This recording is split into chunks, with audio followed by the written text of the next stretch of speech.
జోరు వర్షాలకు అతలాకుతలమైన నెల్లూరు జిల్లాలోని వెంకటాచలం, ముత్తుకూరు మండలాల్లోని వరద ప్రభావిత గ్రామాలను సర్వేపల్లి ఎమ్మెల్యే సోమిరెడ్డి చంద్రమోహన్ రెడ్డి పర్యటించి పరిశీలించారు. ఎస్సీ, ఎస్టీ కాలనీలోకి నీరు చేరిన ఇళ్లను పరిశీలించి బాధితులకు నిత్యావసర సరుకులు, దుప్పట్లు పంపిణీ చేశారు.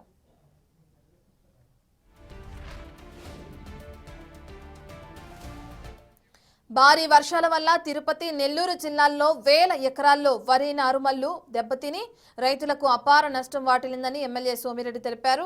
వర్షాలు తగ్గిన వెంటనే రైతుల నష్టాన్ని, ఎస్సీ, ఎస్టీ కాలనీలోని సమస్యలను ప్రభుత్వ దృష్టికి తీసుకువెళ్లి న్యాయం చేస్తామని హామీ ఇచ్చారు.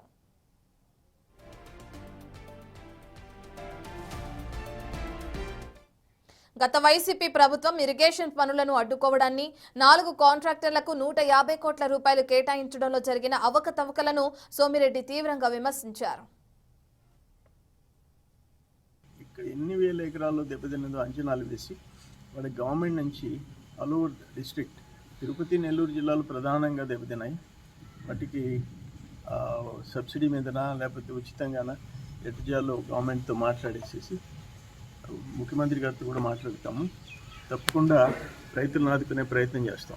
ఇది 2015లో వచ్చిన ఫ్లడ్స్ ఇప్పుడు కనిపిస్తున్నాయి. ఇప్పుడు అక్కడ కండలేరు ఏంటంటే మార్నింగ్ ఉదయం 6:20కి 6,800 క్యూసెక్స్ వస్తున్నాయి ఇన్ఫ్లో.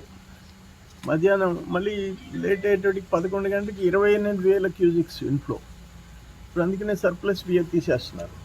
తీసినప్పుడు అక్కడ ఇంకా పర్వతాపురం దగ్గర నుంచి పులికల్లు దగ్గర నుంచి వరుసగా 6-7 గ్రామాలు అవన్నీ మునిగిపోయే పరిస్థితి. అయితే రీసెంట్గా మనం మిషన్లు పెట్టి 5.6 కిలోమీటర్స్ కండలేరు కలిసేంత వరకు, కండలేరు సర్ప్లస్ బియర్ నుంచి కండలేరులో కలిసేంత వరకు కాలువ రిపేర్ చేయించాం.